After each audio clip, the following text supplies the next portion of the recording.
Sejumlah fakta terkini mengenai kasus penembakan bos rental mobil CV Makmur Raya bernama Ilyas Abdurrahman terungkap dalam konferensi pers antara Kepolisian Daerah atau Polda Banten dan TNI Angkatan Laut pada hari Senin 6 Januari 2025. Dalam konferensi persnya, polisi dan TNI senada bahwa kasus ini bermula dari upaya penggelapan mobil yang berujung keterlibatan anggota TNI yang menembak Ilyas hingga tewas.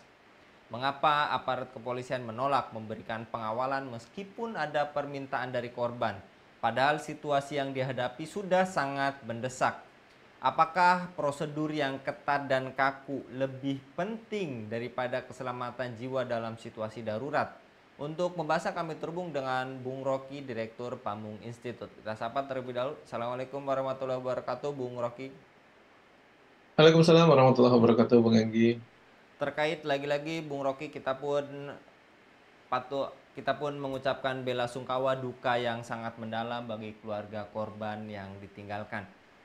Lantas, menurut Anda mengapa aparat kepolisian menolak memberikan pengawalan meskipun ada permintaan dari korban? Padahal situasi yang dihadapi sudah sangat mendesak, Bung.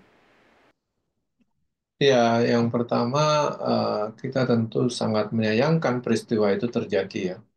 Ada seorang warga negara Republik Indonesia melapor ke eh, kantor resmi Kepolisian Negara Republik Indonesia yang dibayar oleh pajak rakyat, dibiayai oleh rakyat yang mestinya memang secara normalnya langsung dengan cekatan sesuai semboyannya mengayomi ataupun merespon pelayanan itu untuk melakukan pengawalan atau pengamanan. Nah, tentu hal ini kita sayangkan dan menjadi pelajaran kita bersama tidak boleh terjadi lagi, baik dari aparat kepolisian di level eh, daerah, level eh, nasional maupun level yang lebih tinggi lagi dari level pimpinan Polri-nya. Saya pikir itu menjadi perhatian yang harusnya dievaluasi lebih serius lagi. Karena apa? Karena semestinya sebagaimana konstitusi ya, kehadiran negara kita untuk melindungi segenap bangsa, nah dan seluruh tumpah darah kita, yaitu rakyat Indonesia yang ada di negeri ini, maka dia suka atau tidak suka wajib dilindungi karena sudah memilih profesi sebagai pelindung rakyat, misalnya profesi sebagai aparat negara, ya harusnya dia eh, konsekuen dengan pilihannya itu. Kalau memang tidak siap untuk melindungi rakyat, tidak siap menjadi abdi masyarakat, ya tentu bisa mengambil pilihan profesi lain. Nah, yang kita sayangkan sudah kesekian kalinya saya pikir ini kejadian bahwa rakyat tidak terlindungi, tidak terlayani dengan baik, dan saya pikir ini kasus-kasus ini bukan hanya terjadi sekali, apalagi kita lihat posisi eh, yang melakukan itu aparat itu. Sebelumnya baik aparat kepolisian maupun aparat dari institusi yang lain, yang dalam hal ini mereka memegang eh, alat, yaitu senjata api yang dibeli oleh rakyat dengan uang rakyat. Pelurunya juga dibeli oleh uang rakyat, eh, dan diberikan kepada aparat yang dididik, pendidikannya juga dibiayai oleh rakyat, kemudian digaji juga oleh rakyat. Semestinya mereka full untuk menjaga, melindungi masyarakat kita. Nah, kalau tadi dikategorikan bahwa kita mesti mendudukkan persoalan ini secara profesional atau secara proporsional ya, supaya kita juga tidak tendensius dalam menilai apakah ini kesalahan institusional, kesalahan personal, atau justru kesalahan komunal gitu, sebagai sebuah bangsa. Saya pikir itu yang harus kita evaluasi bersama kejadian tersebut. Nah, kalau bicara apakah prosedur itu penting sehingga dengan dalih menjalankan SOP atau prosedur, tetapi justru membuat nyawa rakyat ini melayang. Saya pikir keberadaan negara itu harus didudukan penting untuk paling utama dalam melindungi warga negaranya. Prosedur, SOP segala macamnya itu justru semestinya dibuat untuk mempercepat dan memastikan perlindungan kepada rakyat itu terjamin dan terjalankan. Nah, kalau dengan berdalih SOP, lalu justru nyawa warga negara itu tidak terselamatkan, tidak terlindungi, itu berarti SOP-nya ada masalah, atau orang yang menjalankan SOP itu bermasalah, atau secara manajemen, pimpinan yang menjalankan SOP itu bermasalah. Jadi kita harus melihat di situ posisinya. Ya silakan saja nanti dilakukan investigasi apa ada kesalahan prosedur atau dia berpegang teguh kepada prosedur tetapi justru mengabaikan keselamatan rakyat. Saya pikir itu juga persoalan. Di tempat lain saya kira banyak orang mengambil istilahnya polisi ini kan boleh mengambil diskresi gitu. Diskresi itu artinya tindakan yang di luar prosedur gitu. Bagaimana mungkin kalau dia dalam kondisi terdesak dengan kondisi yang darurat, dia harus menyelamatkan nyawa orang lain, dia tentu harus mengambil diskresi atau mengambil keputusan yang di luar SOP itu atau di luar prosedur yang ada. Kalau menjalankan prosedur duluan mungkin tidak sempat gitu. Nah ini di situ pentingnya SOP itu penting, tetapi untuk justru memastikan pelayanan itu berjalan dengan baik dengan SOP itu. Dia transparan, dia bisa dipahami publik, dia bisa dipahami oleh aparat yang menjalankan, sehingga bisa berjalan dengan baik. Nah, tinggal kita nanti lihat SOP-nya ada pelanggaran atau tidak, atau justru karena SOP itu sehingga nyawa rakyat melayang. Saya pikir itu butuh dikaji lebih jauh, Bung Enggi. Ya, setelah yang Anda paparkan tadi, Bung, lantas sejauh mana kontrol penggunaan senjata api oleh aparat yang berwajib? Apakah sudah sesuai dengan prosedur yang ada, Bung? Ya, saya melihat kalau penggunaan senjata itu kan memang sudah sangat ketat di Republik ini ya. Prosedurnya ada, bagi aparat juga ada standarnya. Kemudian eh, dia juga ada pemeriksaan kesehatan baik dari fisik maupun psikologisnya. Kalau dia secara psikisnya tidak layak diberikan pegang senjata tentu tidak dikasihkan. Dan senjata mestinya tidak boleh dibawa pulang hanya untuk kepentingan dinas. Kalau untuk kepentingan pribadi tentu ada butuh perizinan lain-lainnya. Saya pikir itu sudah diatur semua, ada peraturan-peraturan yang mengatur itu di tubuh kepolisian maupun di tubuh TNI. Saya pikir itu sudah ada prosedurnya. Persoalan berikut adalah ada posisi personal atau individu-individu baik yang memanfaatkan celah SOP maupun celah aturan yang ada untuk bisa menjalankan fungsi-fungsi yang pribadi gitu. Sehingga ada diskresi atau ada tindakan yang sebenarnya dilakukan di luar SOP tetapi justru tidak sesuai prosedur dan justru tidak untuk kepentingan masyarakat gitu. Bukan kepentingan negara dan masyarakat. Nah, penggunaan penggunaan pengaturan-pengaturan SOP dan penggunaan senjata api atau persenjataan lainnya atau alat-alat negara lainnya itu semua sudah diatur. Semua diatur. Setahu saya baik penggunaan bukan hanya senjata api, menggunakan mobil dinas pun diatur, menggunakan sarana kantor pun diatur.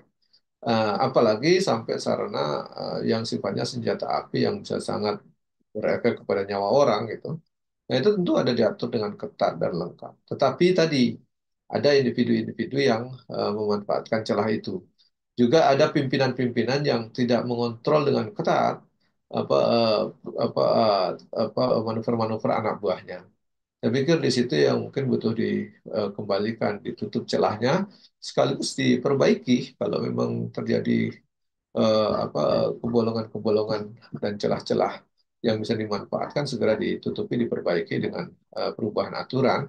Dan yang paling penting satu lagi, bahwa di setiap di setiap sumber daya manusianya atau SDM-nya itu harus dibekali betul kontrol diri yang baik, baik dalam konteks apa eh, loyalitas, pengendalian diri yang dan menurut saya paling penting faktor keimanan. Di faktor keimanan ini menjadi sangat penting karena itu menjadi kontrol tertinggi ketika seorang itu sudah takut dengan Tuhan yang merasa diawasi mana, maka sebenarnya dengan pimpinan dia akan mudah untuk loyal. Bagaimana mungkin dia akan loyal kepada atasan hanya karena faktor takut, bukan karena faktor kesadaran yang tinggi. Tapi kalau dia sudah terbiasa dengan loyalitas dengan kesadaran yang tinggi terhadap Allah, terhadap pencipta alam semesta ini kepada Tuhan, saya pikir loyalitas itu akan muncul dengan mudah kalau dia memandang manusia dengan sesama manusia yang berbuat baik gitu. Nah, ini menjadi persoalan serius menurut saya. Jadi kebanyakan terjadinya deviasi-deviasi itu kan karena kelemahan keimanan.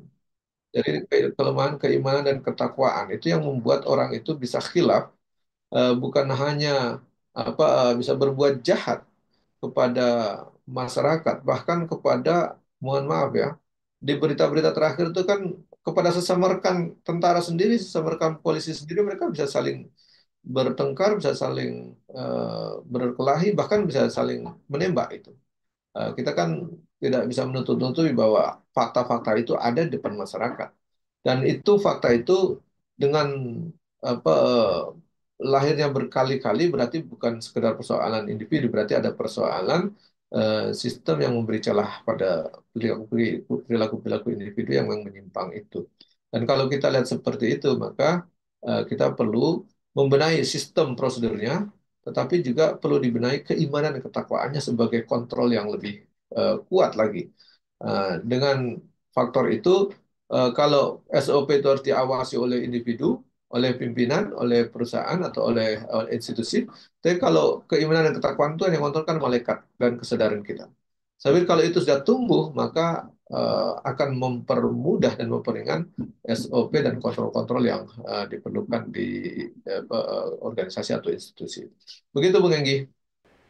Kemudian yang juga tadi Anda telah paparkan terkait prosedur, lantas apa yang seharusnya dilakukan agar kesalahpahaman antara aparat dan masyarakat terkait kedaruratan dapat diminimalisir, Bung? Ya, ini yang paling penting adalah transparansi.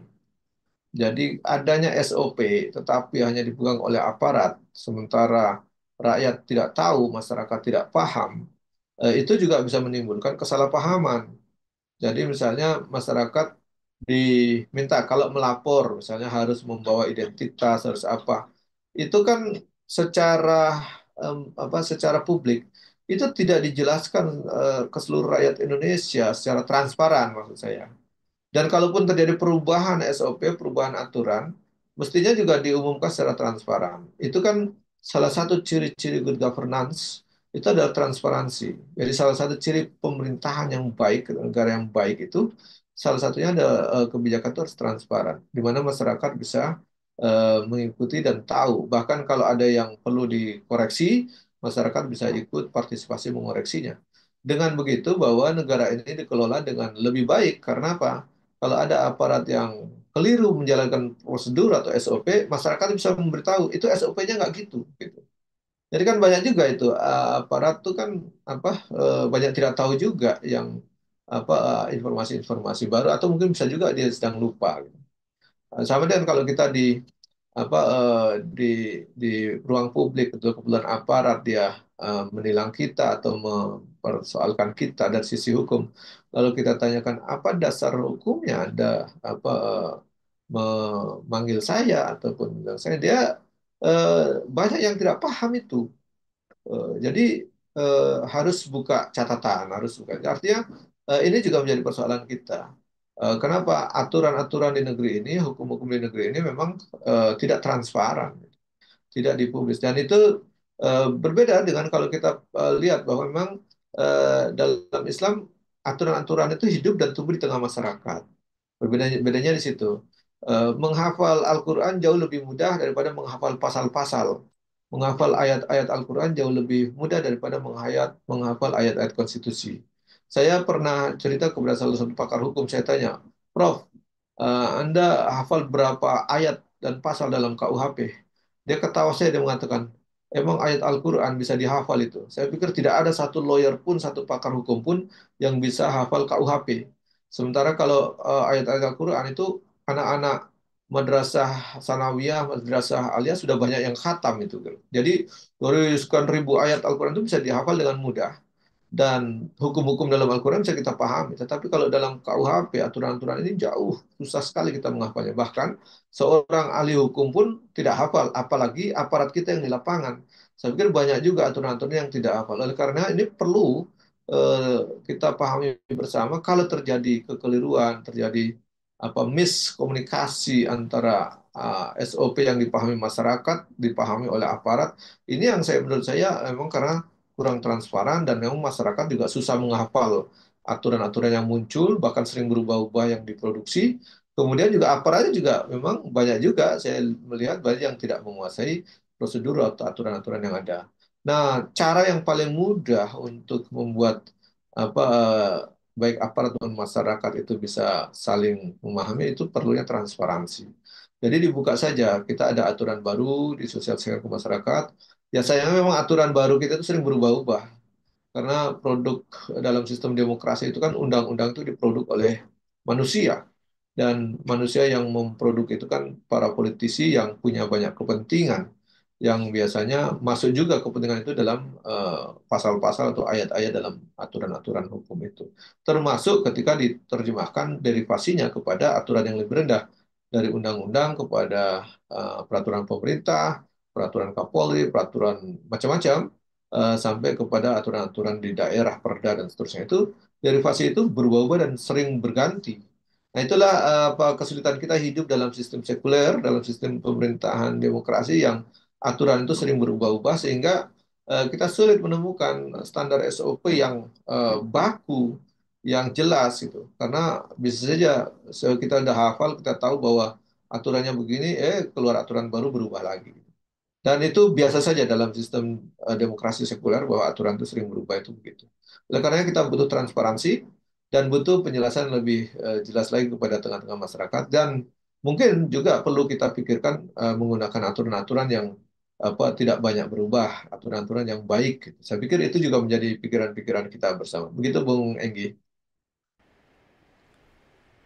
Terakhir, Bung Rocky, lantas apa dampak jangka panjang dari kejadian ini terhadap kepercayaan masyarakat kepada aparat penegak hukum? Karena ada juga banyak meme yang beredar itu, sebutkan saja langsung tarif untuk melayani masyarakat, Bung.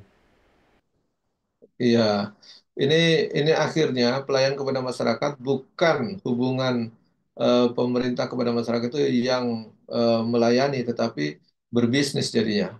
Butuh pelayanan berapa harga yang harus dibayar? Artinya istilahnya wani piro itu kan udah bukan hubungan apa institusi masyarakat dengan institusi negara gitu.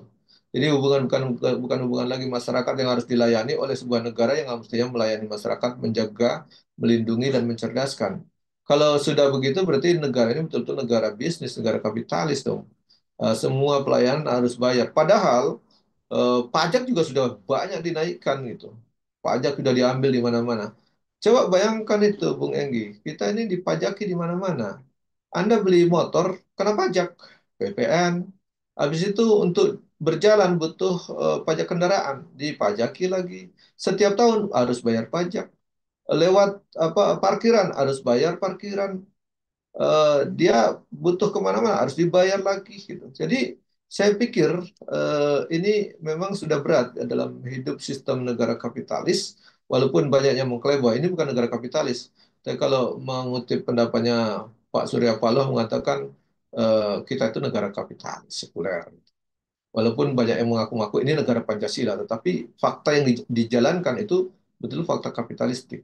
Nah, ini saya pikir masyarakat harus membenahi diri, membuat perubahan pemahaman di masyarakat, sehingga dia bisa memberikan saran, masukan dengan cara yang baik, dengan cara yang elegan kepada aparatnya, kepada para politisinya, sehingga aturan-aturan yang muncul itu jadi aturan yang baik. Jadi walaupun tidak mudah, tetapi perubahan harus dilakukan. Perubahan yang paling ideal, yang paling eh, eh, bagus itu memang perubahan harus dimulai dari masyarakat. Jadi yang paling penting adalah mencerdaskan masyarakat. Walaupun ini persoalan seriusnya, kalau aparatnya tidak mendukung, negara yang tidak mendukung masyarakatnya cerdas, sebenarnya itu negara sudah mengingkari tujuan bernegara kita. Karena tujuan bernegara kita adalah melindungi segenap bangsa dan seluruh tumpah darah, itu yang pertama. Yang kedua dalam konstitusi itu adalah mencerdaskan kehidupan bangsa. Baru yang ketiga adalah mensejahterakan keadilan sosial gitu. Jadi sejahtera secara adil. Jadi tidak sejahtera hanya konglomerat yang sejahtera atau pejabat yang sejahtera, tapi harus adil. Nah ini yang perlu kita dorong. Jadi kalau eh, aparat tidak merubah diri, merubah perilaku, maka eh, akhirnya masyarakat apatis. Muncul distrust atau ketidakpercayaan publik kepada pemerintah. Saya pikir itu tidak bagus ya. Ya, tapi kalau terus-terusan pemerintah seperti itu bisa terjadi distrust, masyarakat tidak percaya. Kalau sudah distrust, tidak percaya, nanti masyarakat melakukan disobedience, artinya tidak mau melaksanakan apa yang diperintahkan, tidak loyal lagi, gitu. Dan kalau itu sudah terjadi, bisa terjadi pembangkangan publik massal itu berbahaya. Jadi bisa-bisa terjadi mogok massal.